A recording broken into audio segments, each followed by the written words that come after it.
सांग मैंने तो आज पखाड़ जबरदस्त दीटा आइटम करा होउची देखिए एपटे सुकुआ आ बिलाती अच्छी बुढ़ा होना तो यहाँ गोटे चटणी हम आ गोटे यहाँ हूँ छेचा हम शिଳରେ आज पखाड़ स्पेशल दीटा आइटम होउची पखाड़ आज 100 उड्डीब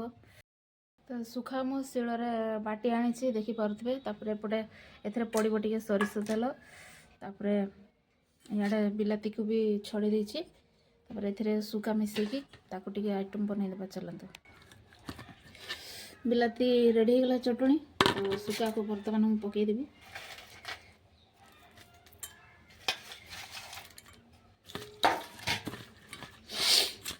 तापर पकेबा टिके सरिष तेल नहले तो चटणी कौन कहबी अधूरा सरिष तेल बिना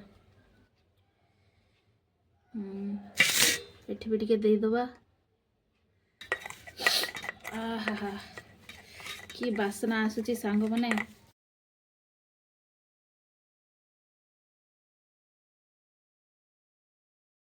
एटा जाक आइटम मोर बनिकिना रेडी जाइछि तो सुखा को एमती बने कि क्या खाइबा पाई भल लगे ना प्लीज कमेंट करेंगे तो आज ब्लॉग को गोटे छोटिया लाइक करदे रोची बाय बाय।